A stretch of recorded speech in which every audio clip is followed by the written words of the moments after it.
After much soul-searching, Theodore Roosevelt thought it better to keep his word with the American public than to run for office again in 1908. Instead, Roosevelt decided to handpick his successor, someone he could rely on to carry out his agenda. With William Howard Taft, Roosevelt thought he had the perfect candidate. Number 27, William Howard Taft, Republican, 1909 to 1913, age 52, from Ohio. Originally brought into the civil service by President William McKinley, Taft had distinguished himself as the Governor General of the Philippines. Taft went on to serve under Roosevelt, and the two men became best friends. He had been a kind of utility infielder in the McKinley and Roosevelt administrations. He was the kind of person that if you had a job that needed doing, you could stick him in it and he'd do a good one. Happy to have been Roosevelt's right-hand man, Taft never had any real desire to be president. Taft was very reluctant to run for president. He didn't really want to do this. He wasn't a natural politician, his problem was. He really, not only did he not want to be president, but he wasn't a politician in general. It was his wife who pushed him into it. Taft's wife, Nellie, had always dreamt of living in the White House. Ironically, soon after Taft's inauguration, Nellie suffered a stroke and was never able to enjoy the First Lady lifestyle she had wanted so badly. A lawyer by trade, Taft's one ambition had always been to be a Supreme Court justice. He said once that a good judge is our model in our minds of what God is like. Not that he, aspired to be divine or anything like that, but he thought that a good judge was the highest human type, and that's what he wanted to be. As president, Taft took a narrow legal route in all matters, quite different from the precedent-setting Roosevelt. In truth, the two men were opposites in almost every way. Roosevelt was famous for his athleticism, while Taft was often ridiculed because of his weight. Taft had a long experience as an overweight man. He was big all his life. And he had a great sense of humor about that and about everything. He would love to tell a joke about being on the streetcar. He said, I got up and I gave my seat to 3 ladies.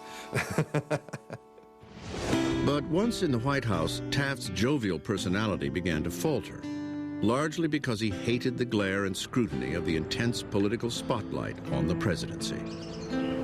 He became grumpy and depressed, and of course, he ate more and more and more. And he gained 100 pounds, up to 355 pounds. This was a symptom of his unhappiness. In what must have been the ultimate humiliation, Taft once had to be pried out of the White House bathtub. They finally put in a new bathtub in the White House that was reputed to be as big as a small swimming pool. Taft's discomfort in the presidency was also apparent in his weak leadership. He generally, as a rule, delegated responsibility, and he allowed most of his cabinet members to pretty much do as they pleased. Taft fretted over making decisions and often procrastinated. He believed the president's job was merely to uphold the Constitution. Groundbreaking policies set by the freewheeling Roosevelt were slowly starting to reverse under Taft. And TR was like a pot boiling over, watching Taft dismantle a lot of the programs and agendas that he had set. And he wanted revenge on Taft, and he got it. Well, Taft may not have enjoyed being president, but he doesn't want to be bullied out of it by Teddy Roosevelt. Taft himself probably would not have run for the presidency had he not been so angry by Roosevelt's increasing criticism of his administration. The former best friends battled each other for the Republican nomination in 1912. It became so ugly that at one point, Taft broke down in tears. It was particularly sad, the renomination process, because Roosevelt, being the combative fellow he was, began to speak more and more ill of Taft, and he publicly called him a fathead, a dimwit, a puzzle wit, and a man with brains of about 3 guinea pig power, which was devastating to Taft. In turn, it was devastating to Roosevelt when the Republicans chose Taft as their candidate because they preferred his conservative politics. Even more shocking was Roosevelt's reaction. He joined the progressive Bull Moose Party. The result was a division in the Republican vote, opening the path for a clear victory for the Democratic challenger, Woodrow Wilson. Taft came in a distant third behind Roosevelt. So he had gone into the presidency with a huge sweep and left in a most embarrassing way with only 8 electoral votes. But he didn't care. He was just so glad, as he said, to step down and out. He couldn't care at all.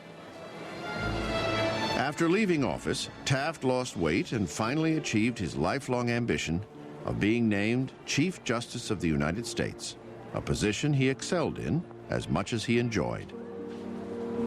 Sadly, William Howard Taft's legacy has long been overshadowed by Theodore Roosevelt's, which is largely due to the great differences in their personalities. TR loved the presidency, and Taft hated it. But contrary to Roosevelt's accusations, Taft's administration did much to continue the many progressive measures initiated by Roosevelt. And in fact, he did more to regulate monopolies than TR. And it turned out that Taft also had remarkable foresight about the dangers of an emerging 20th century-style imperial presidency and its potential abuse of executive power and privilege.